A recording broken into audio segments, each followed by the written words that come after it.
नमामि। मैं नमन करता हूँ। आज हमारा विषय है कर्म। कर्म ही सब कुछ होता है, इसी पर आज चर्चा करेंगे। तो इसका वर्णन हम देखते हैं कि अंगुत्तर निकाय के पच्चक निपात के ठान सूत्र में मिलता है।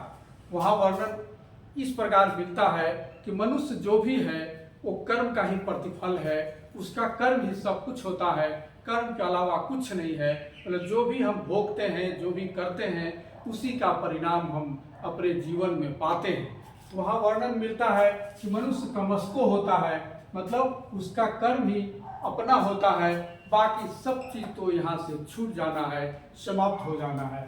दूसरा है कम दायादो, मतलब हम कर्म का ही अधिकारी हैं, उत्तराधिकारी हैं। जो भी हम करते हैं, अच्छे कर्म करते हैं सुख भोगते हैं, बुरे कर्म करते हैं दुख भोगते हैं। तो ये इसीलिए यहाँ वर्णन मिलता है दाय का अधिकारी कम दायादो।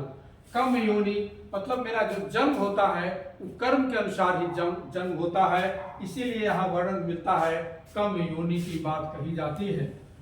उसके बाद कम बंधु। कम बंधु का मतलब हुआ कि जो हमारा कर्म है वही हमारा बंधु बांधव होता है। और अंत में कम परिसरना। कम परिसरना का मतलब हुआ कि जब हम संकट में फंसते हैं या कहीं विपरीत परिस्थिति में होते हैं तो वह कर्म ही है जो हमारा रक्षा करता है। कहने का मतलब कि मनुष्य कर्म से कहीं नहीं भाग सकता, हम कहीं भी रहें हमारा कर्म पीछा करेगा ही।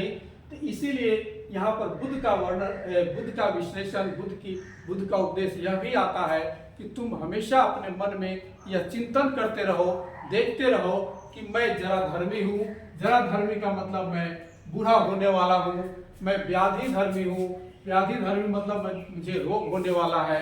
मरण धर्मी हूँ मतलब मेरी मृत्यु निश्चित है। और मनोनुकूल जो चीजें हैं, जो प्रिय चीजें हैं, वह भी हमसे दूर हो जाएंगे, उसका भी विनाश हो जाएगा। इसीलिए तुम हर समय जब भी कर्म करो तो अच्छा कर्म करो ताकि तुम्हारा परिणाम अच्छा हो। साधु साधु साधु।